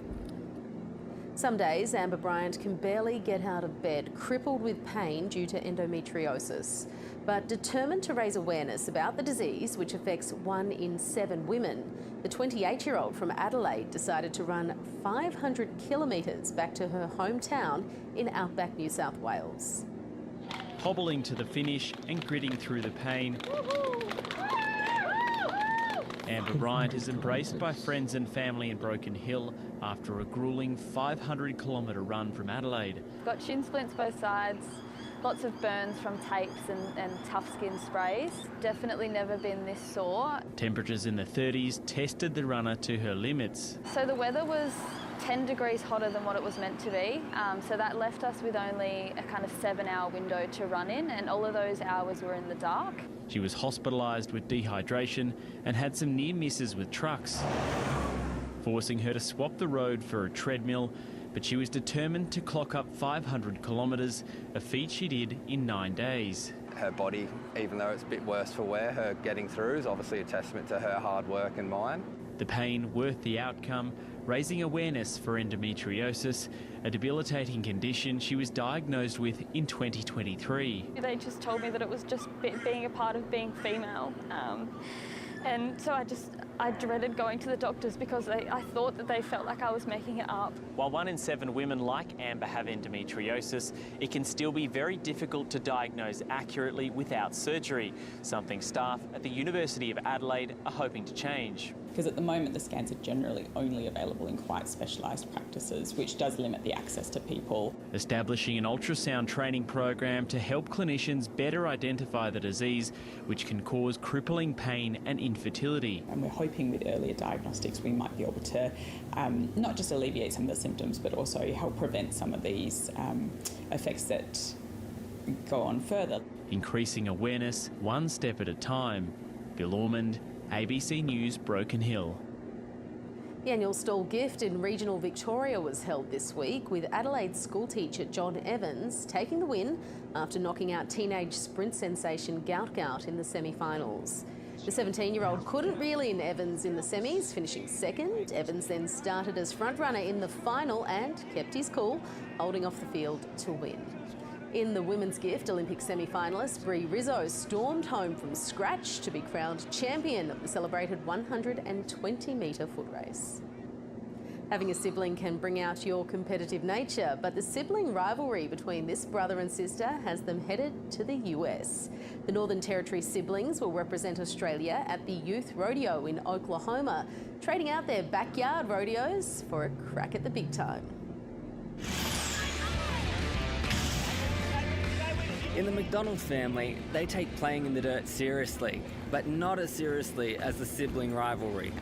I'd say me, definitely. Definitely me. You just have to hang on for 8 seconds. I have to stay on longer. Yeah, you sit in the saddle, sit on nothing. All right, I think we're both equally as talented in our own way. It's a family affair here in Notarama, that's the way the siblings will no longer be competing only with each other. They've both been selected to represent Australia at the Youth Rodeo in the US state of Oklahoma. Grace will compete in barrel racing and pole bending, while Darcy will throw his hat into the ring for bull riding. I don't know about you, but it's a dream come true. Yeah, it feels really good to represent Australia. I think the Americans think us Australians aren't too good, so I guess we'll try and give them a run for their money. At 18 years old, Grace is a natural at carving through the barrels on her horse. And at 16 and weighing just 55 kilograms, Darcy grapples with a 600 kg bull known as Deadly Red. If these kids are supposed to be scared, nobody told them. While they make it look easy, the risks are very real. I've got knocked out at Catherine Rodeo. I've hurt my wrist, hurt my collarbone as well, but that's about it so far. I have had bad falls. I've been thrown off, like, left, right and centre. And as real as the risks are, so is the love and respect they have for each other. I definitely love him to bits. He has a lot of guts getting on bulls, but he's definitely good at it. She knows what she's doing. She's been riding horses since she was like 8. Whatever you can name she does, she's pretty good at what she does. It's good. And they have a strong message for their competition. Look out, America. Reset. Nah, I can only do it once. Look out, America, we're coming. Team Australia! Shane Schaefer, ABC News. And that's the latest regional news. I'm Amy Colbert. Thanks for your company. We'll see you next time.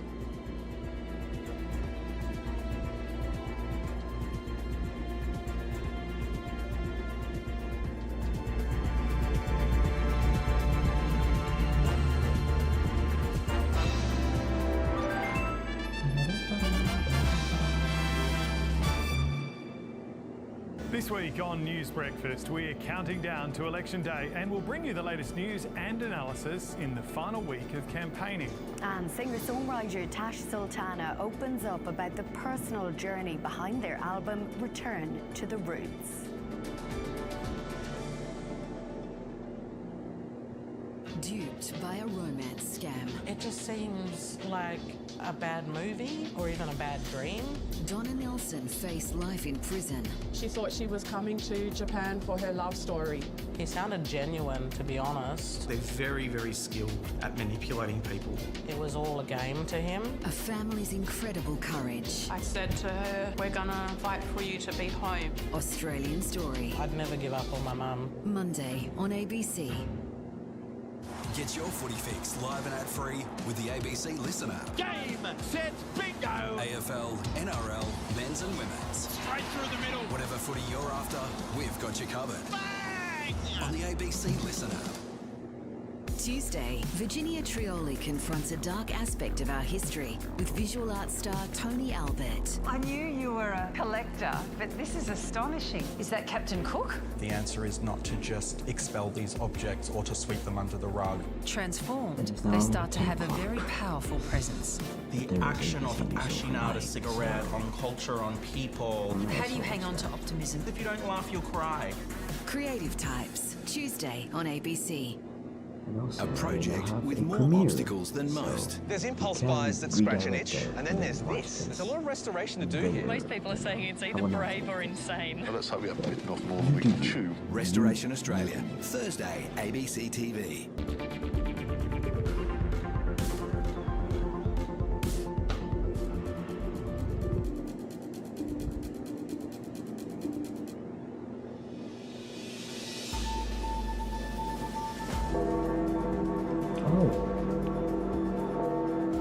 Right, it is Sunday midnight Pope Francis in Australia. laid to rest. World leaders, royalty, and huge crowds of mourners packed St Peter's Square to bid farewell to the late pontiff.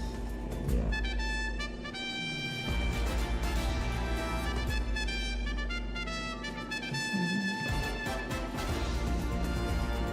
US President Donald Trump and Ukrainian leader Volodymyr Zelensky hold talks in Rome in their first encounter since a fiery clash in the Oval Office. Jeffrey Epstein and Prince Andrew's accuser, Virginia Giuffre, dies in Western Australia at the age of 41. The election campaign gathers pace 1 week out from polling day, with early voting on track to reach record levels. And an elusive miniature dog found fit and well after more than 500 days lost in the Australian wilderness.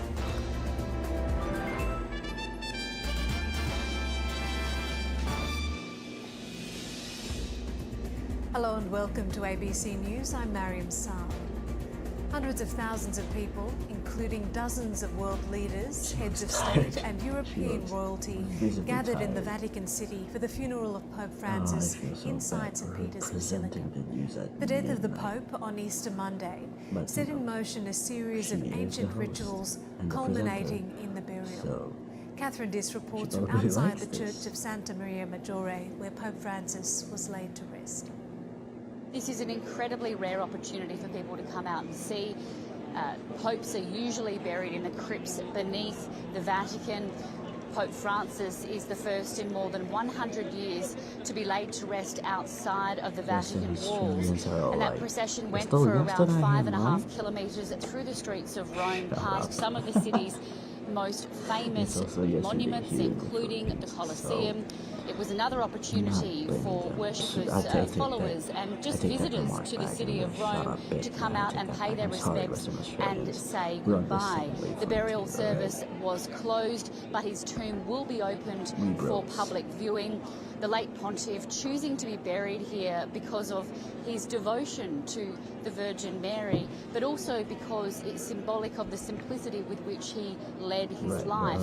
His tomb, he's also asked for that to be simple and undecorated. It has just the inscription Franciscus, which is his papal name in Latin.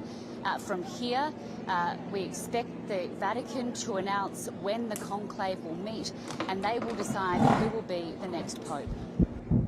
Ukrainian President Volodymyr Zelensky has met US President Donald Trump in the Italian capital, where both leaders have attended Pope Francis' funeral. Mr. Zelensky said the meeting could prove historic if it delivers the kind of peace that he's hoping for, while the White House described the talks as productive.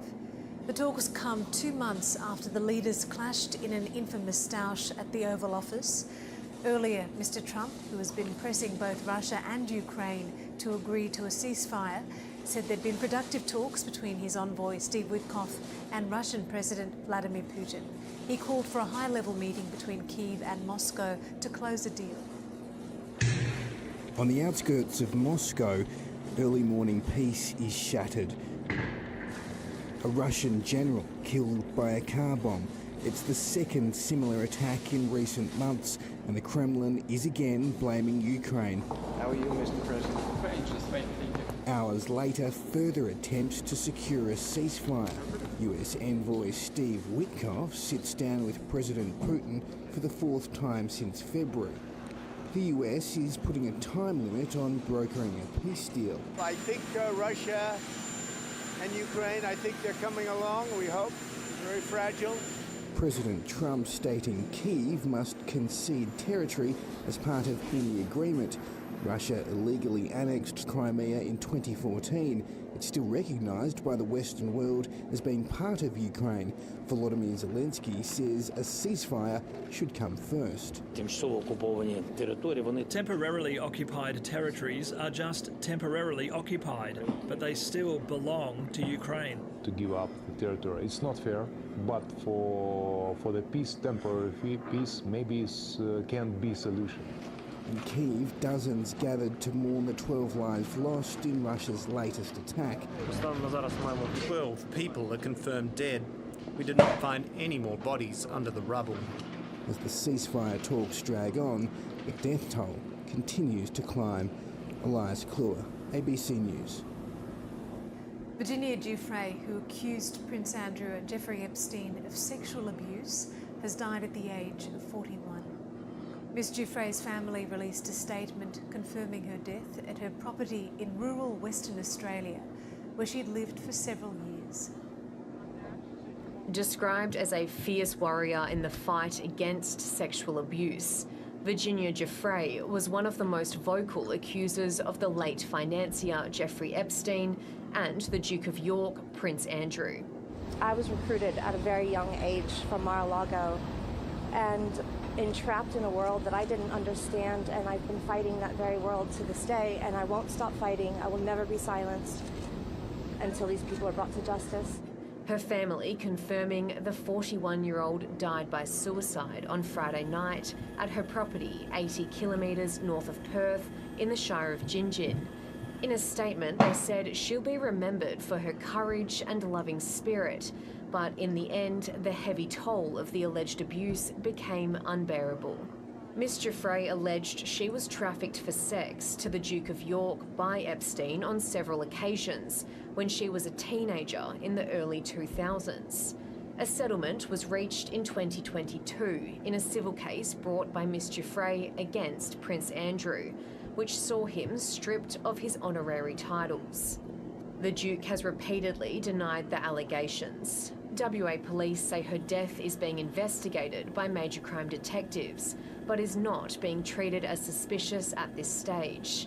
Ms. Giuffre leaves behind 3 children, Christian, Noah and Emily, who her family say were the light of her life. Grace Burmis, ABC News. And if you or someone you know is experiencing distress, please contact Lifeline on 13 11 14. At least 49 people were killed by Israeli strikes in Gaza since dawn on Friday, according to local health officials. This as Arab mediators scramble to restart a ceasefire between Israel and Hamas, and amid warnings from the UN's World Food Programme that its food stocks in Gaza are empty as Israel's blockade on humanitarian aid stretches into its 8th week.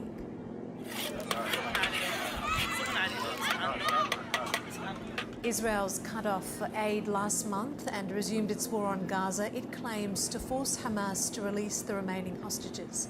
The chief of the UN Agency for Palestinian Refugees has warned that Palestinian children in Gaza are starving, describing Israel's blockade as politically motivated starvation, with calls to bring in supplies going unheeded, raising fears of famine. The UN says the humanitarian crisis in Gaza is compounded by severe shortages of medicine and medical supplies and equipment for hospitals. Since the 2nd of March, no humanitarian or commercial goods have entered, and our capacity to respond continues to decline. The 25 bakeries we used to support across Gaza Strip, serving 800,000 people, are no longer operational. And food parcels, so core to our program, intended to reach half of the population in Gaza, have been fully distributed. Our remaining stocks were directed to Hot Meal Kitchen, which are continuing to serve people in need, but these too are expected to run out by the end of the month. Sadly, this covers only 25% of the overall people food needs. At least 4 people have been killed and more than 500 injured in a massive explosion in the southern Iranian city of Bandar Abbas. State media said the explosion took place at a facility for container shipments in the Shahid Rashid port district. According to customs authorities, the explosion may have originated from a warehouse storing hazardous goods and chemicals in the port.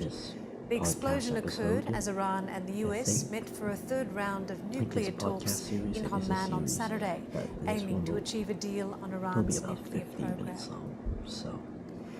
In the middle of the Anzac long weekend, 655,000 Australians on Saturday turned out to cast their votes early in the federal election. It brings the national tally for pre-poll voting to almost 2.4 million. The surge is being matched by a strong final week of activity by the major party leaders and their candidates. Here's political correspondent Greg Jennett. Too young to vote,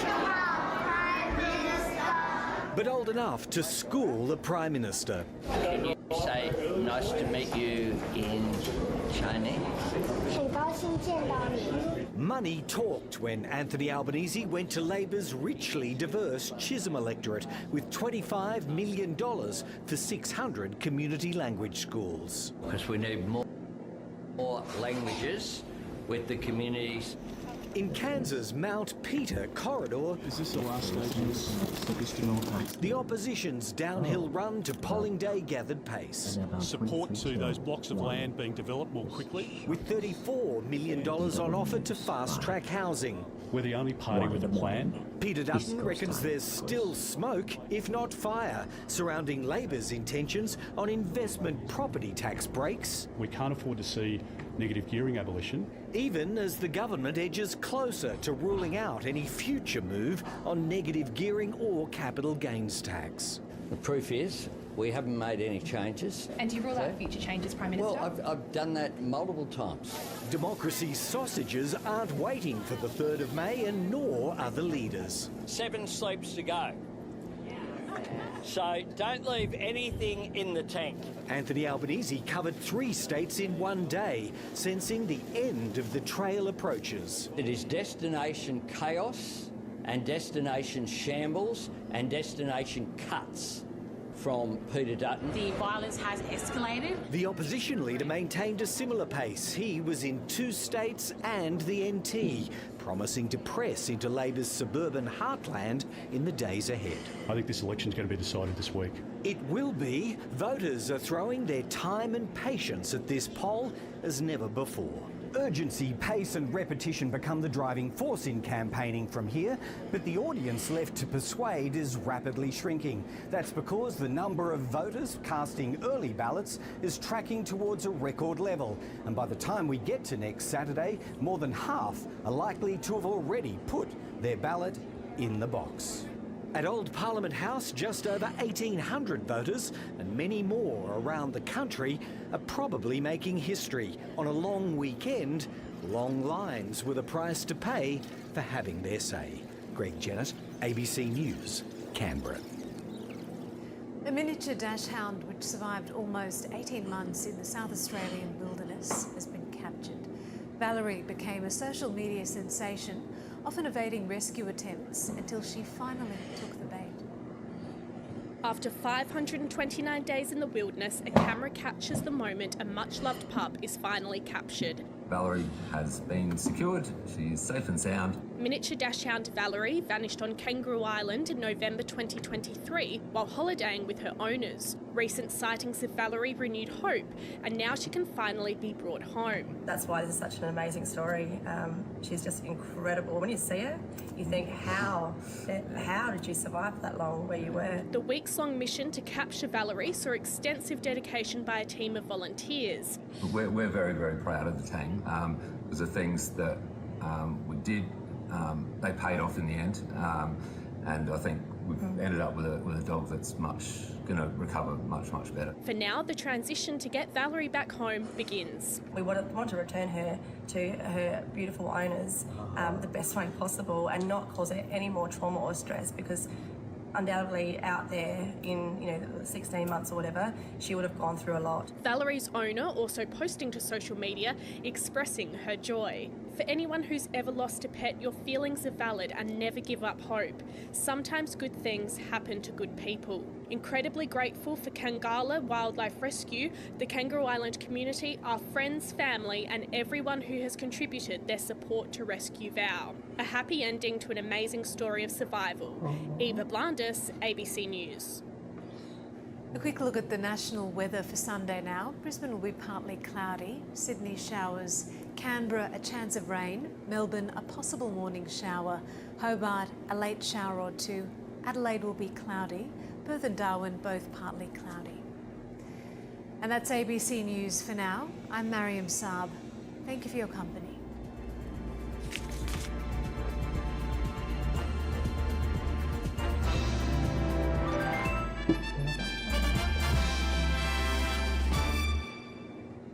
Finding a soulmate can be complicated. The luckiest person ever. I get to love these two. The beauty of monogamy is found in that couple who's been married for 50 years. But is there another way? I've been in a poly arrangement for around 9 years now. I think a lot of people would be surprised to know that you can get that sense of safety. How did it all work? We are open to new connections with other people.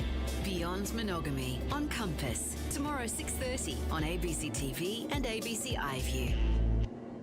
This election, a lot of people are going to try and sell you a pack of lies. But not me. You can trust me. Hey, don't trust him. He's just advertising.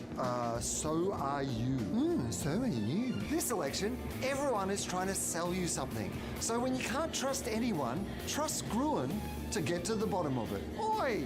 That's more advertising. Vote 1 Gruen Nation. Wednesday at the new time of 8 o'clock on ABC TV and ABC iView. There's a bit of a debate at the moment about who gets to cover politics. Friends, if you are a content creator, check this out. We have reserved a spot for you. Just a girl on her way to Australian Parliament House to be part of change. For the first time, influencers were invited to yesterday's media lockup. Campaign officials call it a new way of doing politics. In the lead up to elections in Australia and Canada, social media influencers are getting involved in political coverage. And it's got a few of the traditional media journos a bit riled up. You're supposedly there to cover the budget, not to be a sycophant. They weren't allowed to ask questions at the press conference, so they were kind of separate to the mainstream media in that sense. Great to see the Prime Minister taking advice from the sex and lifestyle podcast in the middle of a cost of living crisis, of all things. In the United States, big, well-established news outlets are being told to vacate their bureaus inside government buildings to make way for pro-Trump networks. Nobody has the right to go into the Oval Office and ask the President of the United States questions. That's an invitation that is given. There's a lot of reasons for this tension, but a big part of it is that traditional media outlets are losing a lot of their power. We don't have a great deal of trust in what we read in the newspaper, or for that matter, see on the telly. The reality is that young people these days, I hate to break this to you, don't watch Insiders and they don't read the papers. They get their news off social media. 37% of Aussies say they trust the media to do what's right, and that's down from 40% last year. But the problem is, investigating, exposing and questioning the powerful requires a lot of access, resources and time. New media outlets rarely have a big enough workforce. The old media, broadcasters and newspapers, used to have that, but increasingly don't. With a dramatic decline in advertising, regional newspapers will struggle to survive. Advertisers are abandoning free-to-air television, and that's largely because they're seeking digital alternatives. Back in the old days, advertising revenue kept journalism afloat. But now, most of the advertising revenue is going into the pockets of a handful of billionaire middlemen, most of whom were at Donald Trump's inauguration, right there in the front row. Now, oddly enough, the situation isn't hopeless. One unexpected country is fighting back and trying to make Facebook, Google, X, TikTok and others support the local media. The charge is expected to be around $200 million a year, which they'll have to pay whether they run Australian news or not. Australia has spent the last few years trying to find a way to fix social media. And if it works, it could potentially help democracy everywhere. But the big boy billionaires are fighting back, and it's affecting what you can see in your news feed. This is the first of 3 episodes where we're going to be looking at Australia's attempt to rein in social media companies and shore up democratic principles, not just here, but everywhere. Will it work, or will the broligarchs win? I'm Matt Bevan, and from If You're Listening, this is Australia versus the Internet. In this first episode, we're going to be talking about Australia's attempts to get social media giants to help pay for local journalism. The ACCC says journalism is a public good. So it's drafted a law that would require Google and Facebook to negotiate a payment for content. And the story of this begins in the most cringe era in the history of technology, the mid-1990s. Take a look at this fantastic complete computer package offer. Yamaha Home Theatre will blow you away. So let's go back there and check it out, eh? Australians, all let us rejoice. Oh, we are young and free. Whoa, hey, yeah, not that one. The real thing I'm trying to show you is somehow even more cringe than 5-year-old me singing the national anthem, if you'll believe it. But here we go. Ladies and gentlemen, Steve Ballmer! It was the era of extremely unfit billionaire tech executives dancing on stage and screaming at their workers to launch their new products. I have 4 words for you. I love this company. Yeah! I've gone deep into the ABC content mines and I've uncovered an Australian version of one of these product launch events. Ladies and gentlemen, I hope you enjoy the next hour as we glimpse the highlights and the fun aspects of Windows 95. In 1995, Microsoft launched their new operating system in Sydney. For now, sit back, relax, prepare to have a fun look at some amazing software, and let us show you why the world will never be the same again. A mulleted gentleman has now thrown to a laser light show introducing none other than... The world will never be the same again! Dame Edna. Funnily enough, Microsoft describes my late husband very well. And all the hype was really to compensate for the fact that while everyone was very excited about computers and the internet, nobody was quite sure what the internet was for. There's always something new every day. You can see how many Cokes are left in the Coke machine at Carnegie Mellon in New York. You can get a picture of the beach from somewhere in California, or you can do research. You can get the latest research papers. Imagine waking up from a 30-year coma today and hearing, well, we were counting Cokes and looking at beach pictures, and then, you know, yada, yada, yada, half a dozen tech companies control the entire world. But even back then, there were some people who had an inkling of the internet's true potential. Whole new audiences and markets are being created. News Corporation boss Rupert Murdoch thought that the internet created an opportunity to find new viewers and readers for his newspapers. Right now, anyone, anywhere in the world is able to go to a computer screen, get information, news and entertainment, work and play at minimal cost. He could just set up news websites for people to access and not have to spend all that money delivering physical newspapers all over the country. But Rupert Murdoch was missing something crucial. The reason people advertised in his papers was because of the distribution system. Advertisers were paying him to put their slogans and logos onto millions of front porches every morning. The internet provided a new, cheaper way to deliver news, but it also provided a new, cheaper way to advertise and sell your products. All of a sudden, I can sit here on the internet and buy goods. Where does that leave the large media moguls? Where does that leave the large corporate empires? Slowly and surely dying. But the shift wasn't just about a physical one, from papers to screens. It also opened up an important legal question about who should be held responsible for publishing. And this legal question was answered with a single online ad in 1995. Shannon and Spinozzi, mornings, classic rock all day on 107.7 KRXO. On the 1st of May 1995, this Oklahoma City breakfast radio show was outraged. It was a week after the horrific Oklahoma City terrorist bombing that killed 167 people, and radio host Mark Shannon had been told that somebody was putting ads on the website AOL for t-shirts covered in slogans making jokes about the bombing. The ad was posted under the name Ken and had a phone number attached. Mark Shannon encouraged his listeners to call that number and express their anger at the person who had posted the ad. Hours later, AOL got a phone call from a man named Ken Zoran.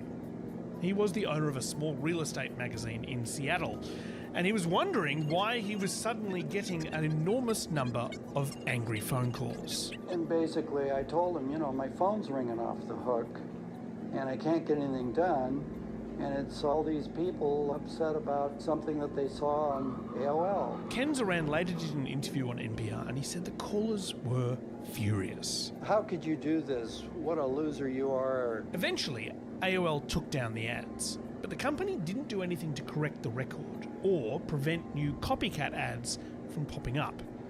Zoran took them to court. And see, if the ads had been posted in a newspaper, this was an open and shut case of defamation. Zoran would win easily. But little did Ken Zoran know, websites had very recently been given legal immunity. Bill Clinton signed America's huge telecommunications bill into law today. Huge was right. 107 pages filled with new and exciting laws that set out to govern the internet. One of the goals was to make websites act more like media outlets. Hardcore pornography and the use of indecent language which children may access on the internet is now illegal. Big website owners like Yahoo didn't like these new censorship laws at all. They said the law was violating the right to free speech, and so they shut down their sites. Screens across the country are all black in protest. But elsewhere on a different page of the same bill was a provision that the website owners learned to like a lot, because it clearly put them in a separate category from media outlets. But at the time, basically nobody had noticed that such a consequential law had been passed. Having gone through all the newspaper clips, there was really no coverage of this. So lawyers didn't even know what to do with it. Jeff Kosef is the author of a book called The 26 Words That Created the Internet. These 26 words that had been passed through the US Congress were an attempt to cut red tape and help online businesses grow. Here's what those 26 words say. No provider or user of an interactive computer service shall be held to be the publisher or speaker of any information provided by another information content provider. So that's the 26 words.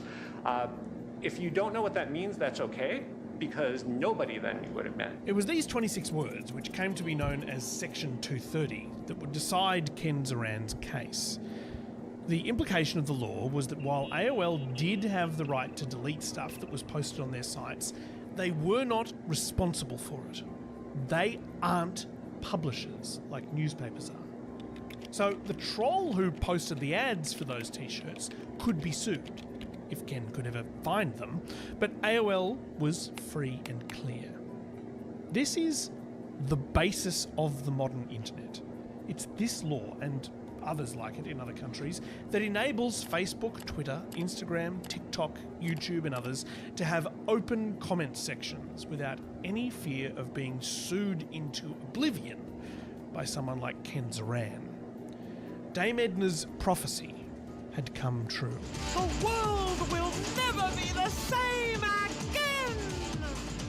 I want to make it clear that up until quite recently, most journalists didn't have a massive beef with Google or Facebook. And tonight, for the first time, we'll be showing on screen a small selection of the thousands of live comments that viewers make using Twitter. I think this is one of the most exciting times ever to be alive, because what's really happening is a worldwide conversation. You can also follow us on Twitter and Facebook. You can use the Quanda hashtag to join or follow the Twitter conversation online. And media outlets were in constant contact with the social media companies to figure out how we could best work together with them to make news accessible. You want video? We'll make video. You want catchier headlines? We'll make catchier headlines. It was a symbiotic relationship. We created the news content, they shared it with our audiences. By 2017, Facebook and Google were responsible for more than half of the traffic to news websites in Australia. And that is when it all fell apart. It started with the comments. Dylan Voller was big news. But today, some of the biggest media companies who posted the story on Facebook have had a rude awakening. In 2017, a video of an Indigenous teenager named Dylan Voller being mistreated while in a youth detention centre sent shockwaves around Australia. Images of his treatment shown on the ABC's Four Corners program prompted a royal commission into youth detention in the Northern Territory. When the news was posted on Facebook, users started posting defamatory slurs against Dylan Voller. Now, Section 230 and laws like it prevent Dylan Voller from suing Facebook. But what about the news outlets that had posted the story online and invited people to comment? The companies told the court they weren't the publishers of the Facebook posts, so couldn't be held responsible. But the courts decided that actually they could. The High Court has found they are liable for comments posted by the public on their Facebook pages. If you're watching this on YouTube right now, this is the reason why our comments section is closed. We would have to have staff monitoring all of your comments for defamation. So, bye-bye comments. The second thing was zero-click searches or results. Watch this. Hey Google, what is a zero-click search? On the website verbolia.com, they say, what are zero-click searches? The term zero-click results refers to any result that Google shows you without sending you to a specific website. For example, if you search for the age of your favorite celebrity, Google will present you with the answer without you having to click on a website. See, somebody wrote an article about the idea of zero-click searches, and I just got the key fact from the article without clicking on it. Google took the information from the news article and served it up to me with 0 clicks. Which is great for Google because they get the ad revenue, not so great for the journalist who actually wrote the original article though. By 2021, 65% of Google searches were 0-click searches. Google was using news content to answer people's questions and keeping all the ad revenue to themselves. So the Australian government decided to do something about it. The federal government devised world-first legislation to make big tech companies pay for news content to safeguard public interest journalism. The law basically said big tech had to negotiate deals with Australian news outlets or they'd be sorry. And because Google and Facebook are serious companies run by level-headed, reasonable adults, they came to the table and they flipped it. If this version of the code were to become law, it would give us no real choice but to stop making Google search available in Australia. Australian media companies are united, and the Prime Minister is on their side.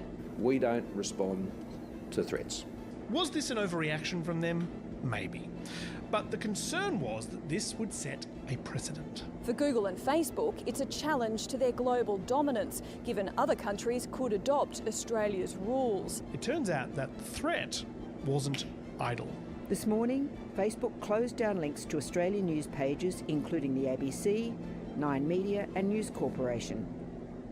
News was banned from Australian Facebook feeds for a whole week, in which time the world had a very vibrant debate about whether or not this law was actually a good idea. We need a vibrant public interest investigative free journalism ecosystem in this country. This legislation is pure protectionism out of the brain of Rupert Murdoch to try to create a tax on his competitors. Google and Facebook are being asked to do something they really don't want to do, which is pay for something they now get for free. Eventually, a compromise was reached.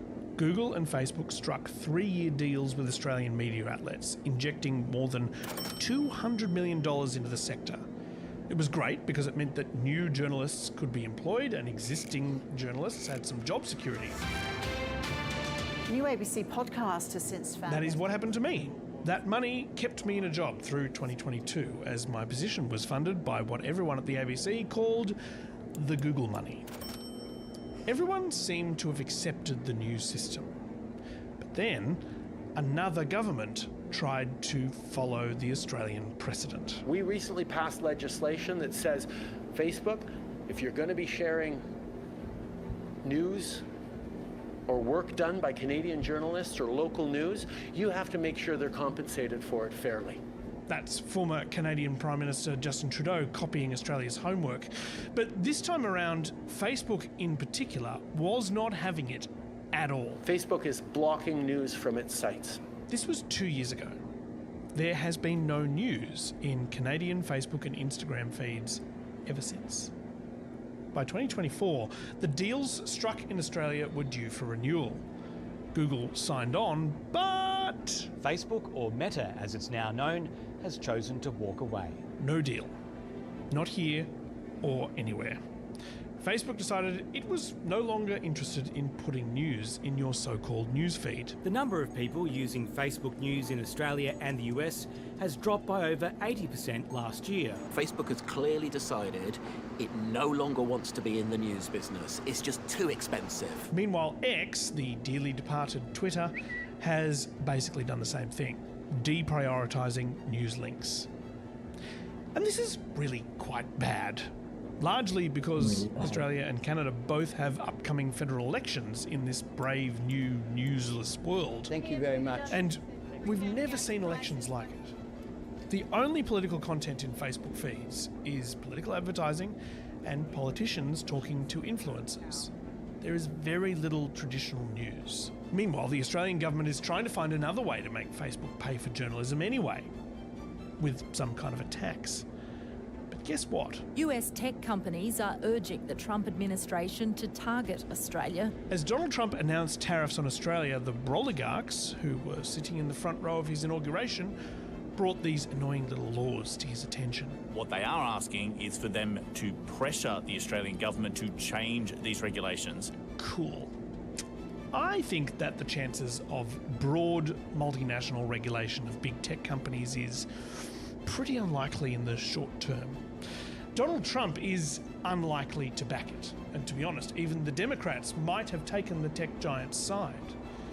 But this effort by Australia and Canada is worth keeping an eye on.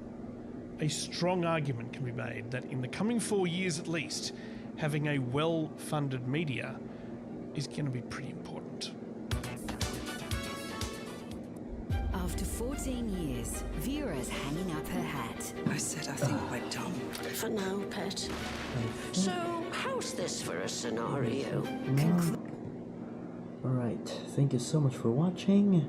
It is now 23 till 11 here in the Philippines.